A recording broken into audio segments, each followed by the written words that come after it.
Hello friends, എല്ലാവർക്കും നമസ്കാരം. നിങ്ങളേവരും കാത്തിരിക്കുന്ന നയനയുടെയും ആദർശിന്റെയും ഇന്നത്തെ വിശേഷത്തിലേക്ക് എല്ലാ കൂട്ടുകാർക്കും സ്വാഗതം. എല്ലാവർക്കും നല്ലൊരു ദിവസം ആശംസിച്ചുകൊണ്ട് തന്നെ നമുക്ക് ഇന്നത്തെ വിശേഷത്തിലേക്ക് കിടക്കാം. അതിനു മുമ്പായിട്ട് ആരെങ്കിലും നമ്മുടെ ഈ ചാനൽ ആദ്യമായിട്ട് കാണുന്നുണ്ടെങ്കിൽ ഇതുവരെ സബ്സ്ക്രൈബ് ഒന്നും ചെയ്തു വെച്ചിട്ടില്ലെങ്കിൽ തീർച്ചയായിട്ടും ഒന്ന് സബ്സ്ക്രൈബ് ചെയ്ത് വെച്ചോളൂ. അതിനോടൊപ്പം നമ്മുടെ വീഡിയോ ഇഷ്ടപ്പെടുന്നവർ ഒരു ലൈക്കും കൂടി അടിച്ചിട്ട് പോകാൻ മറക്കരുത്. അങ്ങനെ തുടങ്ങുമ്പോൾ തന്നെ കാണിക്കുന്നത് നമ്മുടെ അഭിയെയും നവ്യേനെയാണ്. അങ്ങനെ നമ്മുടെ നവ്യയും അഭിയും കൂടെ മുത്തച്ഛൻ്റെയും മുത്തശ്ശിയുടെയും എടുത്ത് ചെല്ലുകയാണ്. വേറെ ഒന്നിനുമല്ല, കുറച്ച് ബ്രാഞ്ചുകളുടെ ചുമതല നമ്മുടെ അഭിനെ ഏൽപ്പിക്കണമെന്ന് പറയാനായിട്ട്. അങ്ങനെ ഇവർ രണ്ടും ചെല്ലുന്ന ഉടനെ തന്നെ മുത്തശ്ശൻ ചോദിക്കുന്നുണ്ട്, എന്താണ് രണ്ടുപേരും ഇങ്ങോട്ടേക്ക് ഇറങ്ങിയതെന്ന്. അപ്പോഴത്തേക്ക് നമ്മുടെ നവ്യ പറയുന്നുണ്ട്, അത് വേറൊന്നുമല്ല മുത്തശ്ശനോട് എനിക്ക് കുറച്ച് കാര്യങ്ങളൊക്കെ സംസാരിക്കാനുണ്ട്. മുത്തശ്ശൻ എന്തിനാണ് ആദർശേട്ടൻ ഇങ്ങനെ സപ്പോർട്ട് ചെയ്യുന്നത്? മുത്തശ്ശൻ ഒന്ന് ഓർക്കണം, ആദർശേട്ടൻ കാണിച്ചിരിക്കുന്നത് അത്രയ്ക്കും വലിയ നെറുകേടാണ്. അതൊക്കെ മറികടന്നിട്ട് മുത്തശ്ശൻ ആദർശേട്ടനെ ഇപ്പോഴും സപ്പോർട്ട് ചെയ്യുന്നുണ്ടെങ്കിൽ എന്തുകൊണ്ട് അഭിക്ക് ഇപ്പം ഒരു ചുമതലകളും കൊടുക്കാതിരിക്കുന്നു? വെറും ഒരു സ്റ്റാഫ് മാത്രമായിട്ടാണ് മൂർത്തീസ് ജ്വല്ലറിയിൽ ഇപ്പൊ എൻ്റെ ഭർത്താവ് നിൽക്കുന്നത്.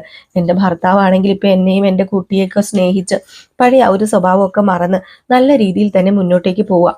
അങ്ങനെ പോവുകയാണെങ്കിൽ പല ബ്രാഞ്ചിന്റെയും ചുമതല അഭിക്ക് കൊടുക്കാന്ന് പറഞ്ഞിട്ടും ഇത്രയൊക്കെ സത്യസന്ധത ആയിട്ടും എൻ്റെ അഭിക്ക് എന്തുകൊണ്ട് ഈ ചുമതലകളൊന്നും കൊടുക്കുന്നില്ല? എൻ്റെ അഭിക്ക് ഒരു നല്ല ജോലി കൊടുക്കുന്നില്ല?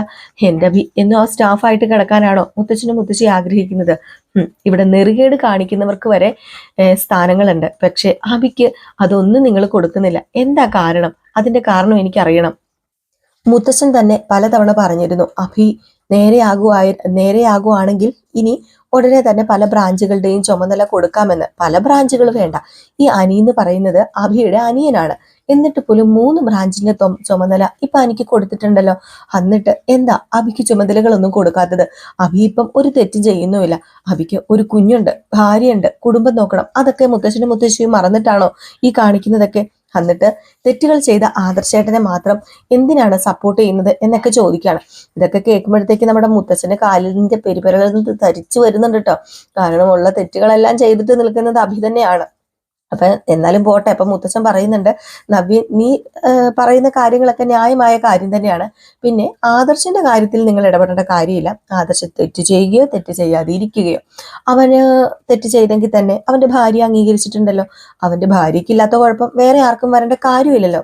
അത് പിന്നെ മുത്തച്ഛ, ഞാൻ ഒരുപാട് ബഹുമാനിച്ചിരുന്നു ആദർശേട്ടനെ. പക്ഷെ ഇപ്പൊ ആ ബഹുമാനം എനിക്ക് ആദർശേട്ടന് കൊടുക്കാൻ പറ്റുന്നില്ല. അത് വേറെ ഒന്നും കൊണ്ടുമല്ല, ആദർശേട്ടന്റെ സ്വഭാവം അറിഞ്ഞിട്ട് തന്നെയാ. എല്ലാവരും ആദർശ വീരൻ എന്ന് വിളിച്ചിരുന്ന ആദർശേട്ടൻ ഇപ്പോൾ വെറും വട്ടപൂജയായിട്ട് നിൽക്കുകയല്ലേ. ആ വട്ടപൂജത്തിന്റെ മുമ്പിൽ പല ഓപ്ഷൻസുകളും നിരത്തി വെച്ച് കൊടുത്തിട്ടുണ്ട്. എന്നാൽ എൻ്റെ അഭിക്ക് മുന്നിൽ ഇപ്പം ഒന്നുമില്ല. സത്യത്തിൽ അഭിക്ക് മുന്നിലാ ഇപ്പം വട്ടപൂജം തെളിഞ്ഞു കാണുന്നത്. എന്തെങ്കിലും ഒന്ന് ചെയ്തേ പറ്റൂ. അഭിക്ക് വേണ്ടിയും അഭിയുടെ കുഞ്ഞിന് വേണ്ടിയും എന്തെങ്കിലും ഒന്ന് ചെയ്യണം എന്നും പറഞ്ഞ് നമ്മുടെ നവ്യ മുത്തച്ഛനോടും മുത്തശ്ശിയോടും പറയുമ്പം മുത്തച്ഛൻ പറയുന്നുണ്ട്, ഏതായാലും ഞാൻ പരിഗണിച്ചേക്കാം. ഞാൻ അവന് എന്തെങ്കിലും ഒരു നല്ല സ്ഥാനം കൊടുക്കാം. മോൾ ഇത്രയും വന്ന് പറഞ്ഞതല്ലേ എൻ്റെ അടുത്ത്, ആ ഒരു സ്ഥിതിക്ക് ഞാൻ കൊടുക്കണമല്ലോ. അതുകൊണ്ട് മോള് പറഞ്ഞ കാര്യം ഞാൻ ഏറ്റെടുത്തിട്ടുണ്ട്. അവനിപ്പോ ഒരു കുട്ടിയുടെ അച്ഛനാണ്. അതുപോലെ തന്നെ കുടുംബം നോക്കണം. അതൊക്കെ ശരിയാണ്. പക്ഷെ എനിക്ക് കുറച്ച് സാവകാശം തരണം എന്ന് പറഞ്ഞിട്ടാണ് അവിടുന്ന് വിടുന്നത് കേട്ടോ.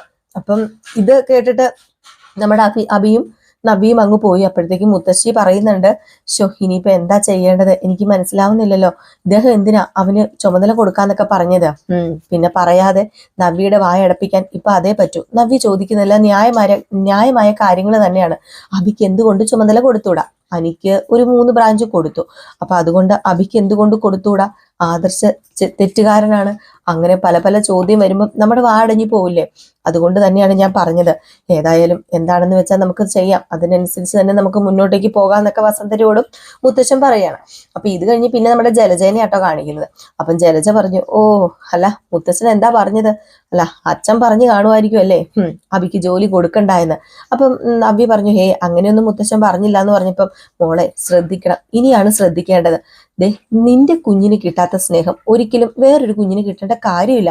അതിന്റെ കാര്യമുണ്ടോ? നീ ഒന്ന് ചിന്തിച്ചു നോക്ക്. അതൊക്കെ പോട്ടെ, വെളിയിൽ നിന്നും വലിഞ്ഞു കയറി വന്നൊരു കുഞ്ഞാണത്. നീ അങ്ങനെയല്ല. നിനക്ക് അഭിയുടെ കുഞ്ഞ് എല്ലാവരുടെയും സന്തോഷത്തോടു കൂടി തന്നെ ഉണ്ടായതാണ്. അപ്പോൾ പിന്നെ ആ കുഞ്ഞിന് കൊടുക്കേണ്ട സ്ഥാനം നിന്റെ കുഞ്ഞിന് കൊടുത്തു കഴിഞ്ഞാൽ നീ പ്രതികരിക്കണം. അത് ചേച്ചിയാണെങ്കിലും അനിയത്തിയാണെങ്കിലും അച്ഛനാണെങ്കിലും അമ്മയാണെങ്കിലും പ്രതികരിക്കണം. അതാണ് വേണ്ടത്.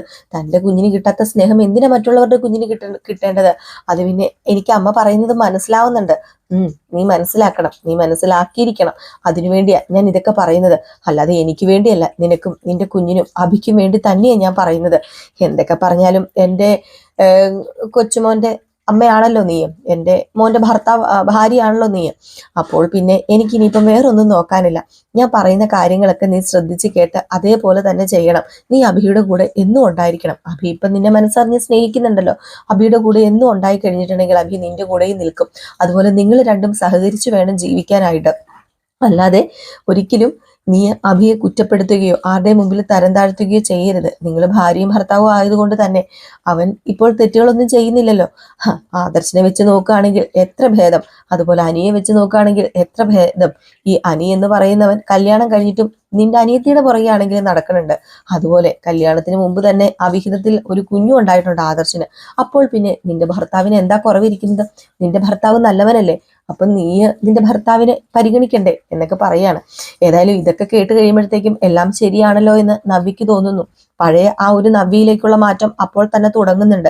നവ്യ പറയുന്നുണ്ട്, ഒരിക്കലും എൻ്റെ കുഞ്ഞിനും എൻ്റെ ഭർത്താവിന് കൊടുക്കേണ്ട സ്ഥാനം ഞാൻ ആർക്കും കൊടുക്കില്ല, എനിക്ക് അങ്ങനെ കൊടുക്കാൻ പറ്റില്ല എന്നൊക്കെ പറഞ്ഞ് ഇങ്ങനെ നമ്മുടെ ജലജയുടെ അടുത്ത് പറയുമ്പോൾ തന്നെ നമുക്ക് മനസ്സിലാകുന്നുണ്ട് നവ്യ പഴയ നവ്യയിലേക്കുള്ള തിരിച്ചുപോക്ക് തന്നെയാണെന്ന്.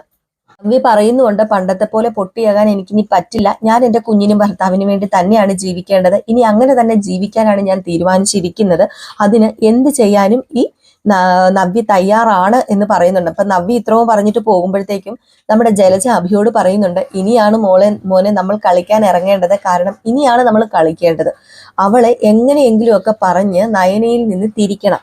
അതുപോലെ തന്നെ ഇവള് മുത്തച്ഛനോട് പറഞ്ഞു കഴിഞ്ഞിട്ടുണ്ടെങ്കിൽ മുത്തച്ഛനോട് പറഞ്ഞു കഴിഞ്ഞിട്ടുണ്ടെങ്കിൽ അവരെന്തോ അംഗീകരിക്കും. അതുകൊണ്ട് തന്നെ നീ നേടിയെടുക്കേണ്ടതല്ല ഇവളിലൂടെയാണ്. ഇനി നമുക്ക് അത് മാത്രമാണ് ഒരു ഒറ്റ ഉദ്ദേശമുള്ളത്. ഇവളെ ഇനിയിപ്പം നമുക്ക് അതും ഇതുമൊക്കെ പറഞ്ഞ് നമ്മുടെ സൈഡിലേക്ക് അവൾ വരും. അങ്ങനെ ആക്കി തീർക്കണം അവളെ. അവളുടെ വിചാരങ്ങളെല്ലാം അങ്ങനെ തന്നെ ഇരിക്കട്ടെ. പക്ഷെ ഒരിക്കലും അവളും അവളുടെ അനിയത്തിയും തമ്മിൽ ഒരുമിച്ച് പോകാൻ പാടില്ല. അതിനുവേണ്ടിയുള്ള കാര്യങ്ങളാണ് നമ്മൾ ഇനി ചെയ്യേണ്ടതെന്നൊക്കെ പറയുന്നുണ്ട്. അപ്പൊ അഭിയും പറയുന്നുണ്ട്, അതിലേക്ക് തന്നെ അല്ലെങ്കിൽ ഇപ്പൊ അവള് പൊക്കോണ്ടിരിക്കുന്നത്. അവള് പഴയ ആ നവ്യയിലേക്ക് തന്നെ മാറണം. നമ്മൾ പറയുന്നത് കണ്ണടച്ച് അവള് വിശ്വസിക്കണം. അത് കഴിഞ്ഞാലേ നമുക്കും കാര്യമുള്ളൂ എന്നൊക്കെ ഇങ്ങനെ നമ്മുടെ അഭിയും പറയുന്നുണ്ട്. അപ്പൊ ഇവരും ഭയങ്കര തന്ത്രത്തിൽ തന്നെയാണ്. അപ്പൊ ഇതിനുശേഷം നമ്മുടെ ദേവയാനിയോട് മുത്തച്ഛൻ സംസാരിക്കുന്നുണ്ട്, നീ ചന്തുമോളെ ഇങ്ങനെ വെറുക്കരുത്. നിന്റെ മകനെ നീ വെറുക്കുന്നു, നീ നിന്റെ മകനെ വിശ്വസിക്കുന്നില്ല. പക്ഷെ നീ ഒന്ന് ഓർക്കണം, നിന്റെ മകനാണ്, അവന്റെ ഭാര്യ അവനെ വിശ്വസിക്കുന്നുണ്ട്. നിനക്കൊന്ന് മനസ്സിലാക്കിക്കൂടെ അതിലെന്തെങ്കിലും ഉണ്ടെന്ന്? അത് പിന്നെ എനിക്കറിയാം അച്ഛാ, ഒരിക്കലും നയന അനീതിയുടെ കൂടെ നിൽക്കില്ല. നയന എന്തെങ്കിലുമൊക്കെ ചെയ്യുന്നുണ്ടെങ്കിൽ അത് സത്യത്തിന്റെ കൂടെ തന്നെയാണെന്ന് എനിക്കറിയാം. പക്ഷേ എനിക്ക് കുറച്ച് സാവകാശം തരണം. ഇപ്പൊ സാവകാശമൊക്കെ തരാം, പക്ഷെ നീ ചന്തുമോളെ പഴയ രീതിയിൽ സ്നേഹിക്കണം. അവൾ വേറൊരു വീട്ടിൽ നിന്ന് വന്നൊരു കുഞ്ഞാണ്. ആ കുഞ്ഞ് നമ്മുടെ വീട്ടിൽ വന്ന് നിൽക്കുന്നത് തന്നെ ആ കുഞ്ഞിന് നമ്മൾ സ്നേഹം കൊടുക്കണം.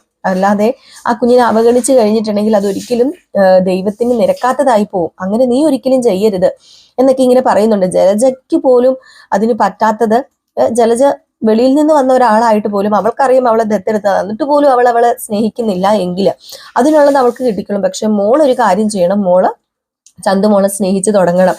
പിന്നെ മോനെ മനസ്സിലാക്കണം, ആദർശ് മോനെ മനസ്സിലാക്കണം. ഇനിയെങ്കിലും മനസ്സിലാക്കിയില്ല എങ്കിൽ, നീ മനസ്സിലാക്കിയില്ലെങ്കിൽ നിന്റെ മകനെ വേറെ ആരാണ് മനസ്സിലാക്കേണ്ടത് എന്നൊക്കെ ഇങ്ങനെ പറയാണ് കേട്ടോ.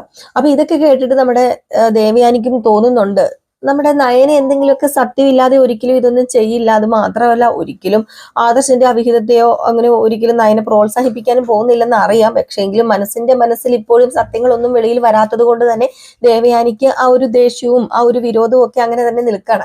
അപ്പോഴത്തേക്കാണ് നമ്മുടെ അനിയാണെങ്കിൽ നന്ദുവിന്റെ ഫോട്ടോ ഒക്കെ നോക്കിക്കൊണ്ട് നിൽക്കുന്നത്.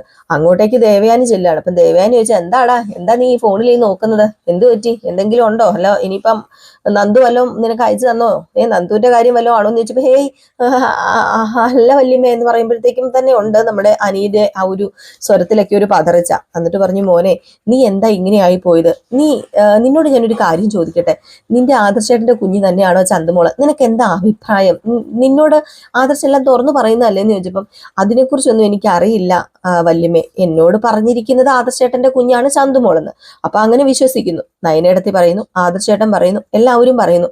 അപ്പൊ അത് മാത്രമേ എനിക്ക് അറിയത്തുള്ളൂ. ഞാനത് കൂടുതലൊന്നും ആലോചിക്കാൻ പോയിട്ടില്ല, കണ്ടുപിടിക്കാനും പോയിട്ടില്ല എന്ന് പറഞ്ഞപ്പോ എന്തുകൊണ്ട് നീ അതിന് തയ്യാറാവുന്നില്ല? നിന്റെ ചേട്ടനല്ലേ, അപ്പൊ നിനക്ക് നിന്റെ ചേട്ടന്റെ കാര്യം തീരുമാനിക്കത്തില്ല, മാത്രമല്ല നിനക്ക് നിന്റെ ചേട്ടനോട് എല്ലാ കാര്യങ്ങളും തുറന്നു പറയത്തില്ലെന്ന് ചോദിക്കുമ്പോൾ എന്റെ ചേട്ടനോട് എല്ലാ കാര്യങ്ങളും തുറന്നു പറഞ്ഞിരുന്ന ഒരു സമയം ഉണ്ടായിരുന്നു. പക്ഷെ ഇപ്പം എന്റെ ആദർശേട്ടനോട് എല്ലാം തുറന്നു പറയാൻ പറ്റുന്ന സാഹചര്യമല്ല. ഞാൻ എന്തു പറഞ്ഞാലും ആദർശേട്ടൻ അത് ഉൾക്കൊള്ളത്തും ഇല്ലെന്ന്. പ്രത്യേകിച്ച് നമ്മുടെ നന്ദുവിന്റെ കാര്യമാണ് അവിടെ അനി എടുത്തിടുന്നത് കേട്ടോ.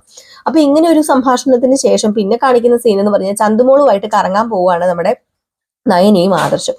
അങ്ങനെ ചന്തുമോളുമായിട്ട് കറങ്ങാൻ പോകുമ്പോൾ അവിടെ വെച്ച് അതായത് ചന്തുമോളുമായിട്ട് കറങ്ങാൻ പോകുന്നതല്ല കേട്ടോ, സോറി, നമ്മുടെ ചന്തുമോളുമായിട്ട് പോകുന്നത് വേറെ എങ്ങോട്ടേക്കും അല്ല, സോറി, അനഘയുടെ വീട്ടിലേക്ക് പോയിട്ട് തിരിച്ചു വരുന്ന വഴിയാണ്. അപ്പൊ അവിടെ വെച്ച് കനകേനെ കാണുകയാണ്. അപ്പൊ കനകയെ കണ്ടതും ഓടി ചെല്ലുകയാണ് നയന ഓടി ചെന്നിട്ട് ആ അമ്മ എന്താ ഇവിടെ എന്നൊക്കെ ചോദിക്കുമ്പോഴത്തേക്കും ഇങ്ങനെ കാര്യം പറയുകയാണ്. അപ്പൊ ആദർശം ഉണ്ട് കൂടെ. അപ്പൊ നിങ്ങൾ എവിടെ പോയതാന്ന് ചോദിക്കുമ്പോൾ ഇങ്ങനെ ഈ കുട്ടിയുടെ അമ്മേനെ കാണാൻ പോയതാന്ന് പറയുമ്പോ കനക വഴക്ക് പറയാണ്, നിന്റെ ഉദ്ദേശം എന്താ മോളെ? നീ എന്താ, നിനക്ക് എന്താ പറ്റിയത്? നീ എന്തിനാ ഇങ്ങനെ സപ്പോർട്ട് ചെയ്യുന്നത്? ഈ കുട്ടിയെ നീ കുട്ടിയെ മകളായിട്ട് നീ അംഗീകരിച്ചു. നീ വീണ്ടും നിന്റെ ഭർത്താവിനെയും കൂട്ടിക്കൊണ്ട് അനഘേനെ കാണാൻ പോകുന്നത് എന്തിനാണോ? അവനിപ്പോ രണ്ടുപേരെയാണ് വെച്ചോണ്ടിരിക്കുന്നത് എന്നുള്ള രീതിയിൽ ചോദിക്കുമ്പോഴത്തേക്കും അമ്മ ഇങ്ങനെ ഒന്നും സംസാരിക്കരുത്, അത് ശരിയല്ല. ആദർശേട്ടനെ എനിക്കറിയാം. അമ്മ ആ കുട്ടിയുടെ മുഖത്തേക്ക് ഒന്ന് നോക്കാൻ പറഞ്ഞ ആ കുട്ടീനെ കാണിച്ചു കൊടുക്കാണ്. ഈ കുട്ടിയുടെ മുഖത്തേക്ക് നോക്കിയിട്ട് അമ്മയ്ക്ക് എങ്ങനെ ഇതൊക്കെ പറയാൻ തോന്നുന്നു? അതൊരു കുട്ടിയല്ലേ, അവളുടെ ജീവിതമല്ലേ ഇപ്പം വലുത്. മാത്രമല്ല അവളെ ഞാൻ എൻ്റെ മകളായിട്ട് അംഗീകരിച്ചു കഴിഞ്ഞു. അതുകൊണ്ട് അമ്മയും ഇനിയിപ്പം അവളെ കൊച്ചുമകളായിട്ട് അംഗീകരിക്കണം എന്ന രീതിയിൽ പറയുമ്പോഴത്തേക്കും നമ്മുടെ കനക പറയുന്നുണ്ട്, എനിക്കതിനൊന്നും കഴിയില്ല, എനിക്കിപ്പോ തൽക്കാലം പറ്റില്ല. ആദർശന്റെ അവിഹിതത്തിൽ ഉണ്ടായ കുഞ്ഞാണ്, ആ ഒരു ഇത് എപ്പോഴും ആ പേര് അവിടെ തന്നെ കാണൂലോ എന്ന് പറഞ്ഞ് കനക ഇങ്ങനെ പറയുന്നുണ്ട്. മോള് സഹിക്കാനും ക്ഷമിക്കാനും ഒക്കെ മോള് പഠിച്ചിട്ടുണ്ട്. മോള് പഠിക്കുന്ന ആ ഒരു സമയത്ത് കൂടി എന്താ പറയുക, ഒന്ന് സ്നേഹിക്കാനോ പ്രേമിക്കാനോ ഒന്നും പോയിട്ടില്ല. അതിനൊന്നും ഉള്ള ഒരു സാഹചര്യം അവൾക്ക് ഇല്ലായിരുന്നു ആദർശയെ. കാരണം വേറൊന്നുമല്ല, അവള് ജീവിക്കുവാനുള്ളയും മറ്റുള്ളവരെ ജീവിപ്പിക്കുവാനുള്ളതിൻ്റെയും നെട്ടോട്ടത്തിനിടയിലായിരുന്നു. അവൾ ആത്മാർത്ഥമായിട്ട് ഒരാളെ മാത്രമാണ് ഇപ്പൊ സ്നേഹിക്കുന്നത്, അത് താലി കെട്ടിയ പുരുഷനെ തന്നെയാണ്. അല്ലാതെ എൻ്റെ മകളുടെ മനസ്സിൽ ഒരു കള്ളത്തരവുമില്ല, അവൻ നിഷ്കളങ്കയാണ്, അവളെയാണ് നീ പറ്റിച്ചതെന്നൊക്കെ ഇങ്ങനെ ആദർശനോട് വീണ്ടും വീണ്ടും എടുത്ത് പറയുകയാണ് കേട്ടോ. ഇത് കേൾക്കുമ്പോൾ ആദർശം തന്നെ കേൾക്കുമ്പോൾ വല്ലാത്തൊരു അസ്വസ്ഥത ഇളവാക്കുന്നുണ്ട്. കാരണം താൻ തെറ്റ് ചെയ്തിട്ടില്ല, എന്നിട്ട് തന്നെ കുറിച്ച് ഇങ്ങനെയൊക്കെ പറയുന്നുണ്ടല്ലോ എന്ന് ആദർശം ചിന്തിക്കൂലോ. അപ്പൊ അങ്ങനെയുള്ള കുറച്ച് സീനുകളൊക്കെ കാണിക്കുന്നുണ്ട്. അപ്പൊ ഇതെല്ലാം കൂടെ കോർത്തിണക്കിക്കൊണ്ട് ഒരു അടിപൊളി വിശേഷമാട്ടോ നമുക്ക് ഇന്ന് കിട്ടിയിരിക്കുന്നത്. അപ്പൊ മിസ് ചെയ്ത് കളയരുത്, എല്ലാവരും കാണണേ. അപ്പൊ നമ്മൾ ഫുൾ വിശേഷവും പറഞ്ഞിട്ടുണ്ട്. ഇനിയിപ്പം രേവതിയുടെയും സച്ചിയുടെയും നെക്സ്റ്റ് വീക്ക് പ്രമോ നമ്മൾ ഒരു ഉച്ചയോട് കൂടി അപ്ലോഡ് ചെയ്യുന്നതായിരിക്കും. നെക്സ്റ്റ് വീക്ക് പ്രമോയാണ് കേട്ടോ. അപ്പൊ ഇന്ന് നമ്മുടെ നെക്സ്റ്റ് വീക്ക് ശനിയാഴ്ചയാണല്ലോ. അപ്പൊ നെക്സ്റ്റ് വീക്ക് പ്രമോയാണ് ഞാൻ ഇന്ന് ഉച്ചയ്ക്ക് പറയാൻ പോകുന്നത്. അപ്പൊ അടുത്ത ആഴ്ച രേവതിയുടെയും സച്ചിയുടെയും ജീവിതത്തിൽ ഒരുപാട് കാര്യങ്ങൾ സംഭവിക്കാൻ ഇരിക്കുന്നുണ്ട്. അപ്പം അതിനെക്കുറിച്ചുള്ള കഥയുമായിട്ട് നമുക്കൊരു 1:45 ആകുമ്പോഴത്തേക്കും കാണാട്ടോ. അപ്പൊ എല്ലാവരും സപ്പോർട്ട് ചെയ്യുക. നിങ്ങളുടെ സ്നേഹത്തിനും സപ്പോർട്ടിനും ഒരുപാട് നന്ദിയുണ്ട്. വീണ്ടും ഈ സപ്പോർട്ട് വേണം, നിങ്ങൾ എല്ലാവരും നമ്മളെ സപ്പോർട്ട് ചെയ്യണം കേട്ടോ. അപ്പൊ എല്ലാവർക്കും വീണ്ടും നല്ലൊരു ദിവസം വീണ്ടും ആശംസിച്ചുകൊണ്ട് നിർത്തുകയാണ്. അപ്പൊ ഒരു ലൈക്ക് അടിച്ചിട്ട് പോകാൻ മറക്കരുത്, ലൈക്ക് അടിച്ചിട്ടേ പോകാവുള്ളൂ. അപ്പൊ എല്ലാവർക്കും ടാറ്റാ, ബൈ ബൈ.